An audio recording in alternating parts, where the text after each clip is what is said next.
and I'm fired up. I've been arguing that it makes no sense for the Big Ten to have shut down, that I support Justin Fields and all the other athletes and parents out there that are trying to get college football back in the Big Ten, and they are arguing for the Big Ten to have to reverse its decision to cancel the season. But the decision in the Big Ten is just part and parcel of a larger decision that is going on right now and that is directly related to whether or not high school football will play this fall and whether or not high school athletics in general will be taking place. And when you actually look at the data on this, it's also nonsensical what exactly is going on here.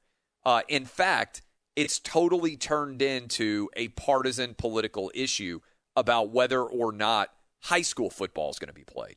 All right, I think there's certainly politics involved in allowing university presidents who tend to be far left-wing to make decisions about whether or not college football should be played.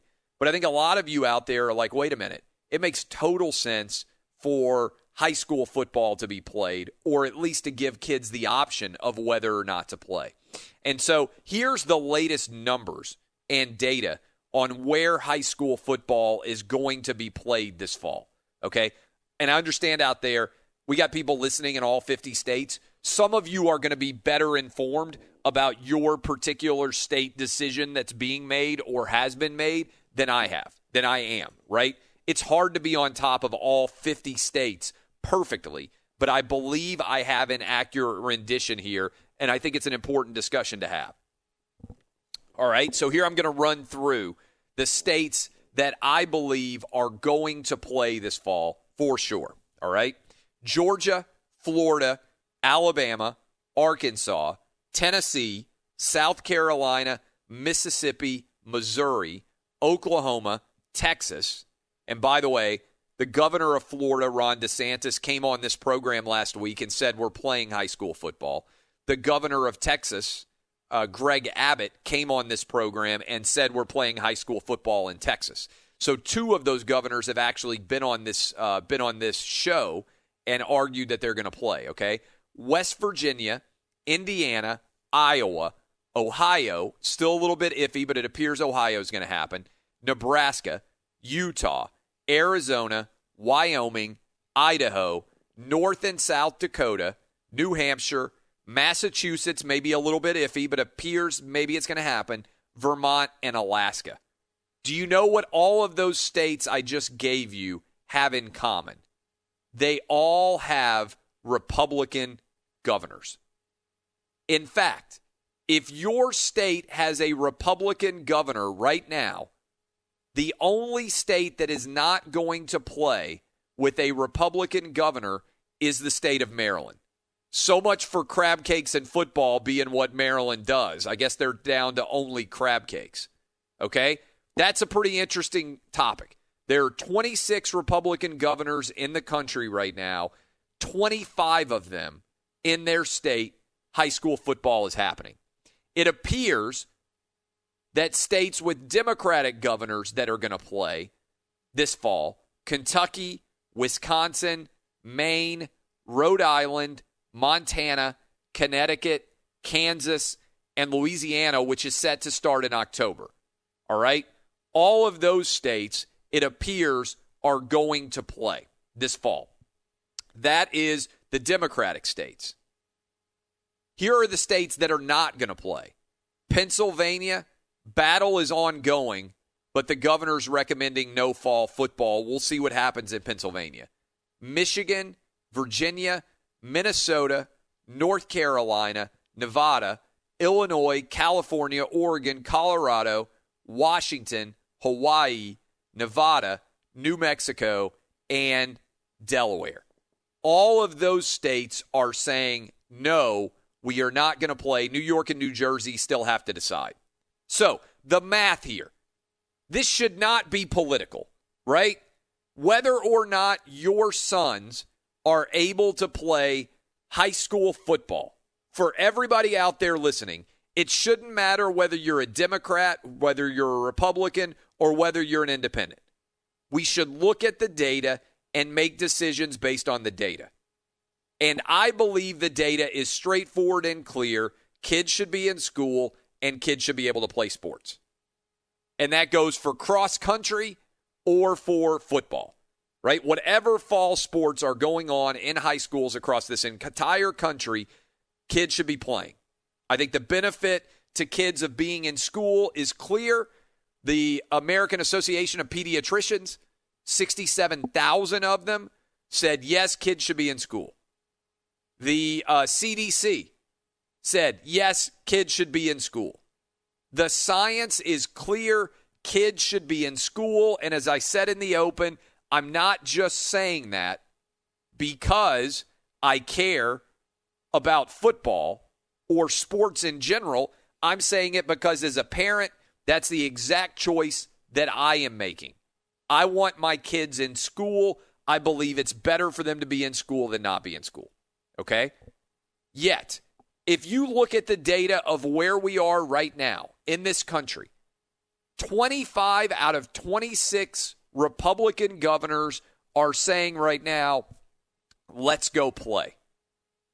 And right now, if you look at Democratic governors, 15 out of 22 of them are saying we can't play this fall. How is that possible?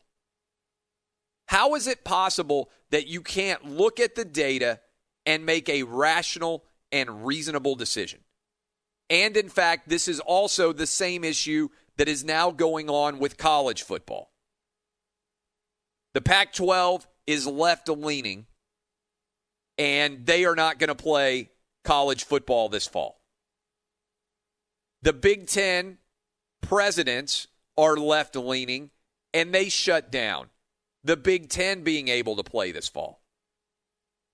Why in the world is science not being considered here when schools are opening?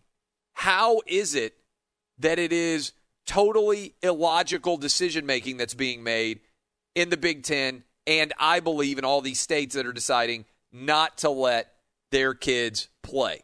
And by the way, we have got a lot of high school football coaches who listen to this program every morning. I didn't know how many of you listen to this program and high school coaches in general. I got deluged with emails and direct messages and all the different apparatus of communication that you can possibly imagine from so many of you out there who work in coaching, head coaches, assistant coaches, volunteers, that are fed up with what you see as it pertains to high school sports coming back this fall in this country. Football is obviously the most prominent, but I'm hearing from coaches of a variety of different subjects all over the country. And you're all saying, hey, Clay, I listen to your show in the morning, on my way into work, on my way into working out, on my way into going to help train my team. And you wouldn't believe all of the politics involved in whether my kids can play sports this fall. Sadly, I can believe it because I just hit you with the data. Most of you out there, you don't really even think about who your governor is on a day-to-day basis. Most of you certainly don't think about whether your governor is a Democrat or a Republican. But right now, your opportunity to play fall sports and also go to school in general is very much controlled by what letter comes after a politician's name. Is it an R or is it a D? If it's a Republican, congratulations, you probably get to play high school football this fall. If it's a Democrat, tough break, kids. I know that you've been training a ton for this, but you're not going to be able to play till the spring. And by the spring, what many of them are going to be saying is, it's still not safe for you to play in the spring either. So unfortunately, there is a huge number of kids out there that desperately need high school football in order to have any kind of impetus to be willing to go to school. It's sad, but you and I both know that there are a ton of kids out there who go to school because of the sports. That's one of the reasons they stay eligible. That's one of the reasons they do their homework. That's one of the reasons they are focused in class at all. I wish that it was not the case that that was true, but all of you out there have been or been around 14 and 15 and 16-year-old kids, especially boys, and they aren't exactly the most disciplined people on the planet, and wanting to do something desperately, like play football, is what keeps a lot of them out of trouble.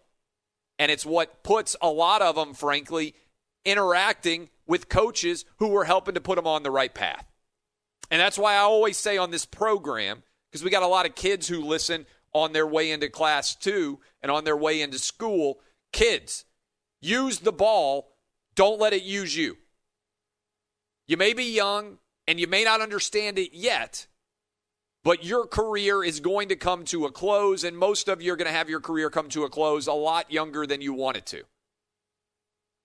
And what you need to do is use the ball, whatever it is, to help advance your life. Don't let the ball use you. Because there's lots of people out there that'll take advantage of your talents, and they won't give you anything back in exchange, and you will get caught up as a result in the wash. But man, I got to tell you, this is just so important to me that we not allow this to be hyper-partisan, that we look at the data, that we get kids back in school, and we put them into sports. You know what stat I saw over the weekend? And I looked at it and I just said, my God, this is tough. 25% of young people said they've considered suicide since the shutdown began. 25%. Up massively compared to before the shutdown. We have yanked away our kids' social lifelines. And many of us did so without even considering what that impact was going to be. Think about how many people out there rely on school, rely on teams, rely on coaches to help them get through difficult parts of their life. And what we have done is we have fundamentally divorced people from the stable things in their life. Their church, their school, their support group if you have alcohol issues or drug issues. And we have told everybody, instead of helping to hold each other up and give support, make sure you stay at least 6 feet away from everyone. There are a lot of people falling down in this country, and sadly, there are a lot less people able to catch them than there were before the coronavirus started. I've been saying it for a long time on this program. Sports is a metaphor for the larger difficulties our country is facing right now. We have made the worst societal decision of my life, of the 21st century, and maybe since the Vietnam War, with the way that we have responded to the coronavirus. Keeping kids from being able to play sports is prolonging the stupidity of our decision, and it frankly is driving me crazy that more people aren't speaking up about it. Sports is an important sign of the return of normalcy in this country, and I'm sorry that I got to preach to you so hard this morning to start off the day, but if I don't say it, I don't know who else is going to say it.